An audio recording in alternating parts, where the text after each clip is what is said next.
Hi yogis, welcome to your mat. Ali here. Today we're breaking down Chaturanga. If you were like me, the first few times you started practicing yoga, you were cranking your head, looking around, wondering what on earth these people are saying, what language they're speaking, and what those postures, or asanas as we call them in yoga, are. So yoga is translated from the language of Sanskrit or Sanskriti, and thus you'll hear a lot of teachers saying the English and the Sanskrit variation of the postures. Over time it gets easier and you know what they mean, but in the beginning it can be overwhelming. So today we're breaking down the Chaturanga, which can take us from the top of the mat into down dog or the back of the mat into the top of the mat. Like anything in yoga, there are many options and variations of this posture and how to get through it. So the typical way, just to start with maybe not the easiest variation, but when you see people doing the yogi push-up, there's a big difference between a yogi push-up and a regular push-up. So regular push-ups are more for your pecs, where yogi push-ups are more of your triceps. So I'm just going to demo that facing you right away, even though this is not the first variation of the pose, it's more advanced. So a traditional push-up, not technically the Chaturanga, arms are a little wider than shoulders, fingertips are facing out, knees can be down or up, and as you bend the elbows and lower down, your elbows go out to the side. So when you press up, you're getting into your pecs. The Chaturanga in yoga, on the other hand, your hands are underneath the shoulders, you hinge forward, and you hug the elbows into the ribs as you lower down, and you stop at a 90-degree angle of your shoulders as you come back up. So just keep that in mind as we flow down. We're gonna get started today right away at the top of our mat, standing up. So many options to get to Chaturanga. We're gonna break down a couple of them today, not all of them. There are so many variations. So a common way to start off would be inhaling arms overhead. Exhale, fold forward. Inhale, halfway lift. This is where we get into the flow. First variation, exhale, step back, high plank pose. You want your high plank to be as long as your down dog. Heels are stacked over the toe mounds, tuck the belly in. Now you can skip Chaturanga. So if you're in this pose and the teacher says, take your Chaturanga, or we'll meet in down dog, that's like cue for like you do you people. So if you hear a teacher say we'll meet in Chaturanga, you can stay in high plank. If you want to get a little core work, you can shift forward, then exhale, bend your knees, down dog. That can be your variation. No need to do the push-up. Okay, that's one variation. Another variation, we'll take it same way. Inhale, arms overhead. Exhale, hinge and fold. Inhale, flatten the back, fingertips on the earth or hands to shin. Exhale, high plank pose once again. This time as you inhale, shift forward. Exhale, lower all the way down to your belly. Untuck the toes. Press the tops of the feet in the mat so much that your knees lift up. As you inhale, lift your chest. This is a cobra pose. The cobra pose has belly down, hands down, tops of feet pressing down. Your knees are lifted because your legs are activated. If you're taking this option, you inhale to lift up. Exhale, lower down. Two options here, tuck your toes. Option one, come up to tabletop. Option two, press up to high plank pose. If you do, try to come up in one straight line. Exhale, down dog. Another variation, for sake of shortness of the video, we'll come right to the top of the mat in a fancy transition. So we have two variations so far, going into another caterpillar style. Inhale, arms reach overhead. Exhale, hands to heart fold. Inhale, half lift. Exhale, high plank pose. This caterpillar variation, as you inhale, shift forward so that your shoulders are past your fingers. As you exhale, drop your knees, chest, chin at the same time. So booty's in the air. I like to linger here for just a breath in and out.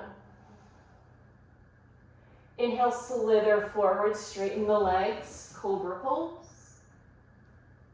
Exhale, lower down. Once again, tuck the toes, decide if you want to come through tabletop or high plank. Inhale, do your tabletop or high plank. Exhale, down dog.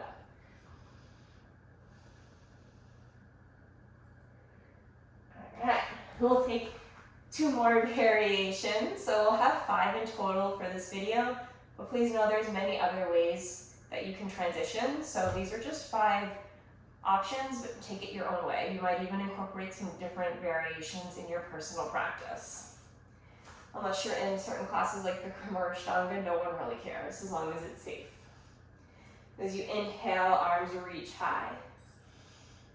Exhale, hands to heart center.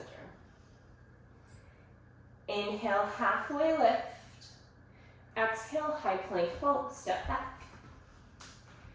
From here, we're shifting forward as we breathe in. Difference here is as you exhale, you hug the ribs in, or hug the elbows in towards the ribs, lower halfway down. So your arms create a 90-degree angle. So ribs are touching elbows, elbows are touching ribs. Come to the top of your feet. Inhale, up dog. Difference between up dog and cobra is up dog, you're just on the tops of your feet and the palms of your hand. Cobra, you have belly down. I like to hold the up dog to really press the heart forward, lean the head back, relax the shoulders down. Strong, active legs. Your glutes are probably going to be activated as well. Take a breath in. As you exhale, press on up, down dog. Roll over your feet or step them through. Last variation we'll go through today. We'll start at the top of the mat. Now this one, when I say hop back, if you have handstand in your practice, we're not going to go there today. If you have handstand in your practice, that will be when you take your handstand and float back. For today's purposes, beginner style flow, we'll hop back. Notice when I do take that hop back, I'm landing with bent elbows. I'm a pretty big stickler with this in my class. There's not many things that I'll come over and stop you in the middle of class, but this is one for your safety. It'll make sense when we hop. If you hop back with straight elbows, pretty good chance you can bust out your elbow. Over time, it can start to hurt. Once or twice isn't bad, but it can cause unnecessary tension on the tendons, the ligaments, and just overall isn't anatomically safe for you. So when you do hop back, you're hopping back with your elbows bent, just to keep yourself safe. So do and watch, do it at the same time if you'd like. Inhale, arms overhead. Exhale, hands to heart center. For this one, we'll inhale, look halfway up. If you're tight in the hamstrings and your hands can't touch, you might want to bend the knees or step back a little bit. From your halfway lift, when I say hop back, you plant your hands, send your legs to the back of the mat. Just make sure you're bending your elbows. We'll do this one twice. So when ready, you can plant your hands, use your exhale, hop back. Inhale, up dog. Exhale, down dog.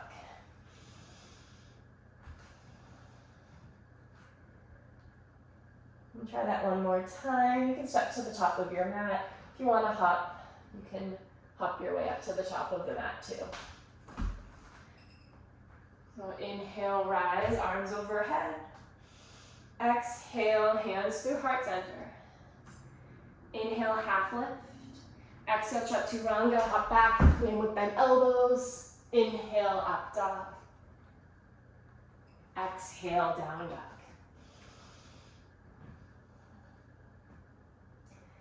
So those are 5 of the most common ways to flow through your Chaturanga. As you can see, lots of similarities. The difference is choosing to take the push-up or to skip it. You can take a handstand, fly back, float back.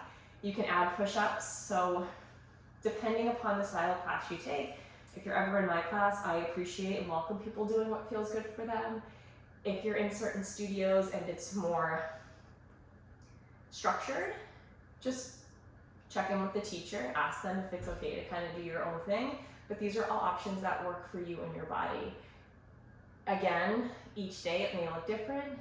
You may pull back in the middle of class. So it's always good to know your options beforehand so that when you're in the moment in class, it's one less thing to think about, and just know that you have permission to do what feels best in your body.